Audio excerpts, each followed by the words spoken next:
La souveraineté ne veut pas dire l'autarcie. J'entendais des gens qui vous disent oui, ils parlent de souveraineté, pourtant ils empruntent. C'est pas ça la souveraineté. La souveraineté, c'est avoir le choix dans les schémas que vous mettez en place, qu'on ne vous impose pas des modèles. C'est de pouvoir dire, ma priorité, c'est de mobiliser sur les marchés, dans des conditions les plus favorables, les taux les plus favorables, les maturités les plus favorables, et de ne recourir au multilatéral, et notamment au FMI, qu'en dernier ressort, parce que je n'aurai pas d'autre solution. C'est le contraire de ce qu'on fait actuellement. C'est ça la souveraineté. Mais ce qui vous permet d'être à l'aise sur ça, c'est votre capacité à mobiliser des ressources endogènes, à assainir votre cadre macroéconomique. Et c'est ce travail qui va nous permettre effectivement de conforter la position de l'État. C'est le respect de nos engagements internationaux qui seront plus facilités. C'est la contribution. On ne dit pas que c'est ce plan qui va le faire à lui seul, mais il contribuera substantiellement à l'objectif d'atteinte de ramener le déficit à 3% en 2027. Mesdames et messieurs, nous voici arrivés au terme de notre exposé. Ce que je voudrais dire aux Sénégalais, c'est que nous parlons souvent de souveraineté. Moom sa bopp, mais moom sa bopp am na lu ko jiite. Li ko jiitu mooy mënal sa bopp.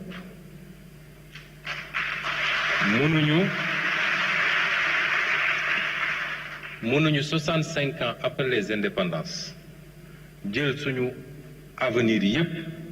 wéer ko ci liy jóge bitim réew moo xam dañ ñu koy labal ci anam yoo xam ne métti na ci ñun suñuy sëtaat di daw walla dañuy tàllal loxo di ñaan réew muy doxee noonu mooy réew moo xam ne optéwul pour le développement. man ngeen dégg ñu ne ñoom de lépp lañu bëgg a taxé bu ngeen seetee li ñu def fexe nañu ba li nga xam ne mooy lu essentiel ci dundu Sénégalais yi laaluñu ceeb laaluñu diwlin laaluñu courant laaluñu yooyu yëpp dañu leen bàyyi waaye muqi mi mën nañ cee laaj xaalis ndax du lu essentiel xoos bi mën nañ cee laaj xaalis parce que du lu essentiel ak yeneen yoo xam ne niñ ko tëggee nit ki koy def imma du ko yéeg bu koy def parce que taxe indirecte la c'est indolore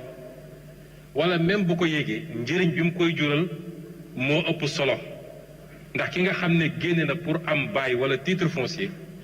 mu war koo téye giiru dundam bu fi jógee jox ko doomam kooku jox ko sëtam loolu njëriñ gi mu koy jural moo ëpp solo li mu jotoon a génne pour am loolu kon fexe nañu ba dugal ci yërmande waaye faw effort am réew du tabaxu ci kenn ku ne di xaar moroomam def wala ñu jàpp ni président Bassirou Diomaye Faye mooy ubbi benn robinet njaga ñaaw milliards yi génn loolu mënul ne kenn ku ne ci ñun war na am lu mu ñaq effort la bu ñu laaj sur une période ñaari at ak genn wàll bu ñu askan wi toppee ci li ñu wax fi la Sénégal di tegu ci yoon ba faw ndax erreur yi ñu defoon démb dootul am ci Sénégal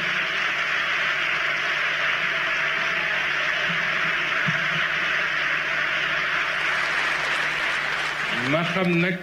njàmbarte réewu Sénégal ak askanu Sénégal njàmbarte boobu ñu wane woon démb pour ne dañuy sauver suñu démocratie ak suñuy liberté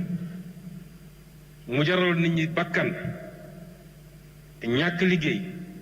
dem kaso loolu page boobu tourné nañ ko njàmbarte googu tey war nañ koo jublu nag ci tabax réew mi ci koom-koomu réew mi loolu lañu laaj Sénégal yi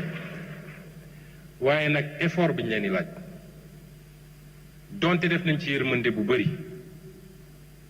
ñun ñëpp d'accord nañu dafa war am lu mu ànd ak ndax li ma leen njëkk a présenté ci situation réew mi mooy li ñu làq askan wi te lenn ci loolu ñu dugal ko fu mu warutoon dugg du 1 milliard du juróomi milliard est-ce que am na fii kenn ci salle bi koo xam ne bëgg na loolu ñu mel ni musul am daat koy suul mu jeex est-ce que am na kenn ci askan wi en tout cas gëm naa ni boo jëlee téeméer ci askan wi juróom-ñeent fukk yi la ñu bëgg mooy non seulement ñu leeral ko mais ku ci laale la yow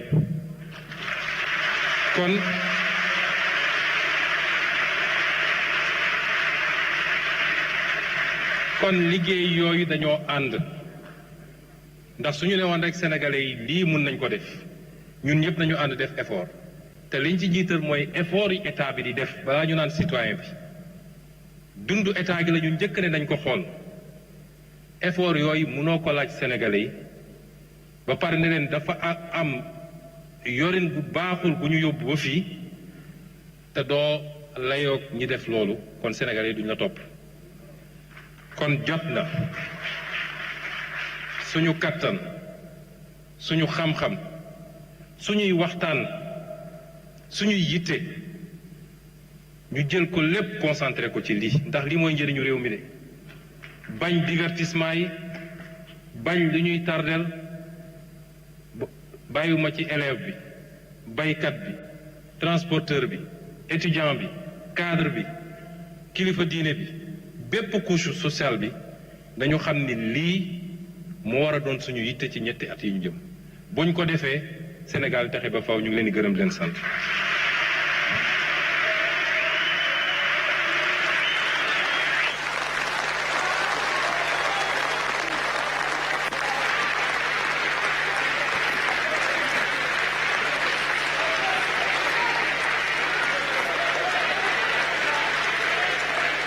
Merci. Merci beaucoup. Merci beaucoup, Monsieur le Premier ministre, pour cette présentation détaillée du plan de redressement économique et social. Ce standing ovation indique sans doute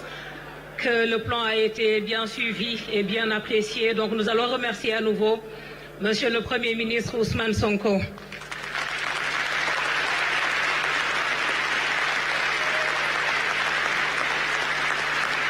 Merci également à vous, Mesdames, Messieurs. Comme annoncé précédemment, nous allons dans un instant ouvrir la séquence questions-réponses pour débattre de ce plan donc qui vient d'être présenté par Monsieur le Premier ministre. Mais avant, pour ce grand jour, nous allons d'abord